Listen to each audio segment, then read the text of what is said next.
Uh, I saw Scream last night in the cinema.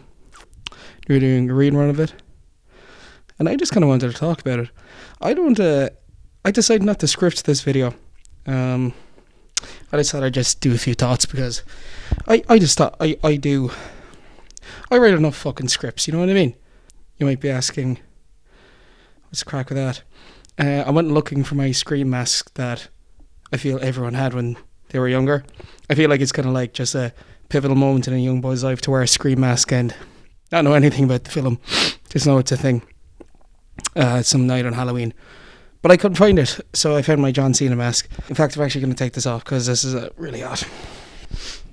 And even the eyeline on that was like up here. My hair was in my face. So I felt like I was talking into like a pillow or something. Yeah, I went to go see Scream last night in the cinemas, and it was a fucking Scream. It was fucking great. By the way, as I said, this is all unscripted. It's just, as I said, I had enough scripts. Just fucking go with it. One thing I really appreciate about going to reruns of movies from past movies in the cinema is that a lot of time I've gone to ones. I've gone to Rocky and stuff before. I've gone to Rocky, and I've been to not Freaky Friday. What's that other fucking Halloween one? I'll put it in the edit. By the way, we're gonna be very lazy here. I didn't go buy a DVD case because it was kind of all off the cuff, you know. But yeah, it was great to see loads of people turn up for a rerun of a movie, because I've been to past reruns and they've been dead. And fair enough, you've seen the movie before, you just catch it on fucking streams, probably on Paramount or Netflix or something like that.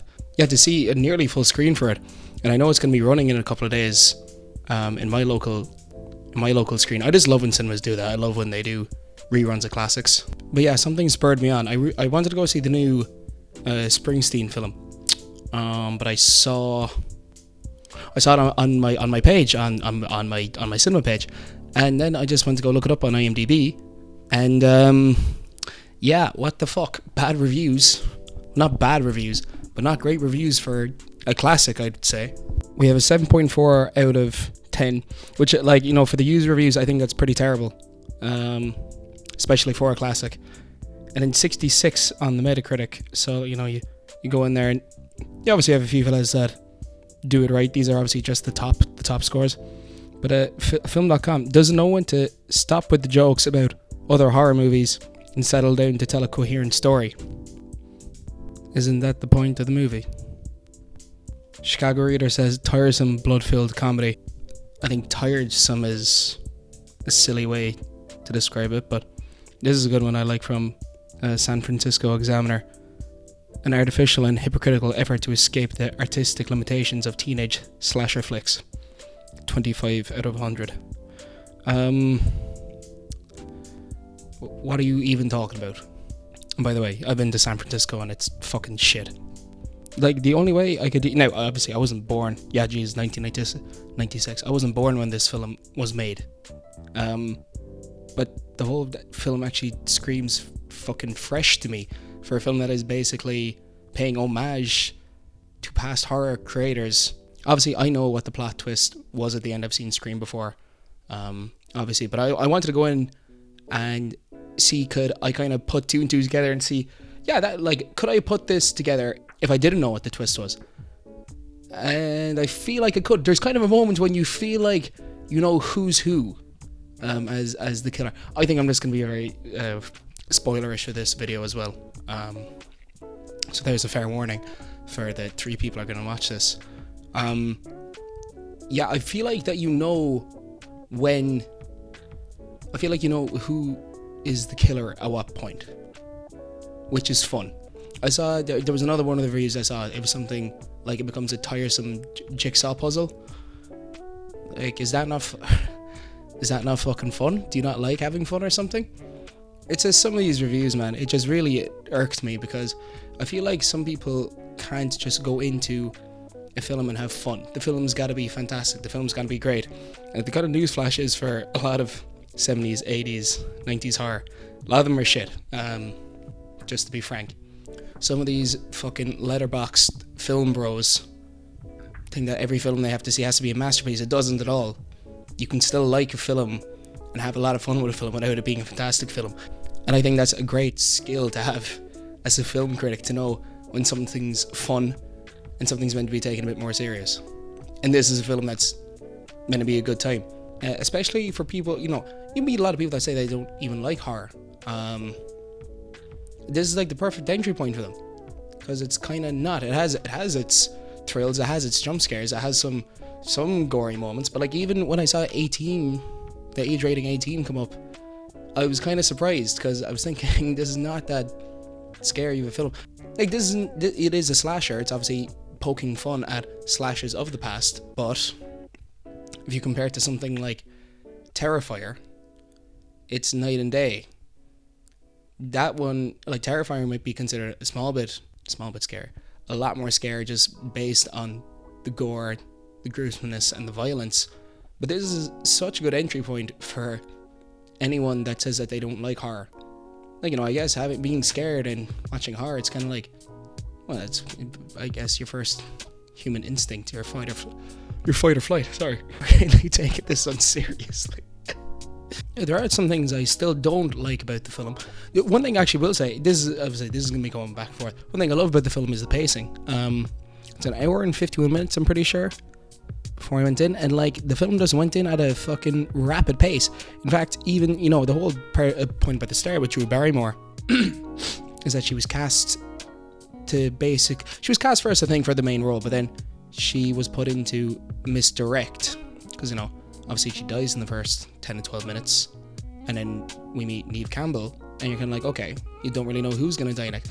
And even as I'm watching, there's all these really cool points, like, I'm sure these are probably script changes and stuff in the middle of production, but they're obviously trying to point the fact that the principal at some point could be involved, and then when he gets murked, it's doing this fun little puzzle inside your brain, being like, oh, who is it next?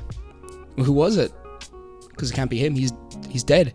And then even, say, other parts that I thought were quite interesting was, say, when Neve Campbell was in the toilet, the other ghost face came out of the jack stall. You're thinking, is that a killer? Because, from what I remember, I don't think they had a knife. I might watch that scene again just so I don't embarrass myself. I'll probably still keep it in the edit, though. Yeah, you kind of do ask yourself, shit, who the fuck is who in this? That leads on to the big plot twist, which is that there's two killers, which is it's a great twist. It's an awesome twist. It's real Agatha Christie, like, and I guess, like, shit, that's probably the best plot twist of all time. Not Scream, fucking Murder in the Orient Express. It's real like that, but it's just super clever.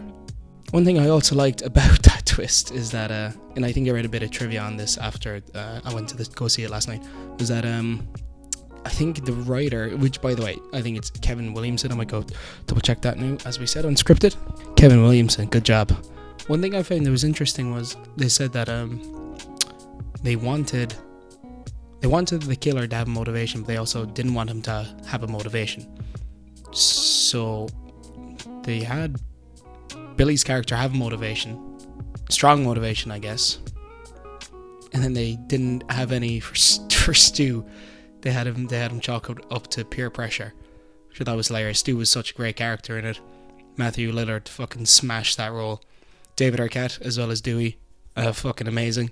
I was only looking at some of his quotes there before my camera cut off, and I thought I finished the video. But he's fucking fantastic. But the thing with the motivation leads me on to just two aspects that I don't really like about the film. The first one is that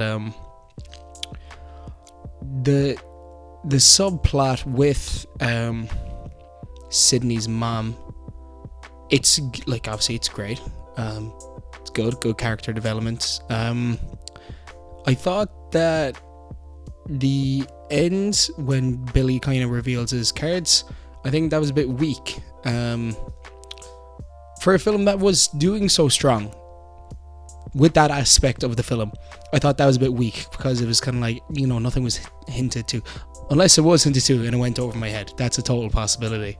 That it absolutely was hinted at, and one of the three people that are watching this might call me out on that. And that'll be okay. That's fine. But yeah, I personally thought it was a bit weak, just because we couldn't have possibly guessed it.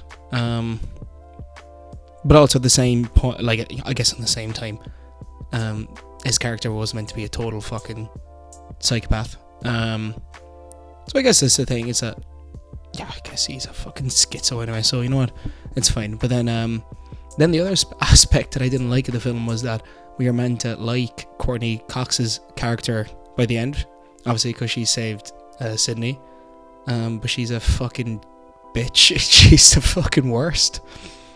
She's doing it at the start just to get book sales, and then yeah, it's weird. She's like flirting with, obviously fucking, the film's so old, people are like, yeah, I don't need the fucking run by, but it's like, are we meant to like her just because she's flirting with Dewey, and then does she fall for Dewey? I don't really, yeah, fuck it, I guess that's just how things get repaid back. But then even by the end, she's still a bitch because her fucking cameraman dies, and she gets, you're the man, what's his name, Roger or something, I'll fucking find the name and put it in the thing, to fucking run the camera for her. She's a cunt. She's the fucking worst. So like, the fuck are we meant to like her by the end of it? It's fucking bizarre.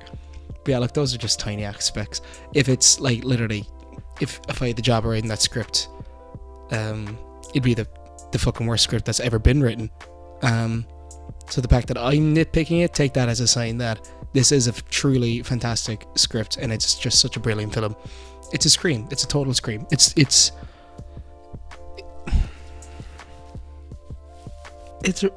a real scream. Go watch Scream this Halloween, especially if you don't like horror films. This is a great entry point. It's a scream. Scream. I love screams. Scream.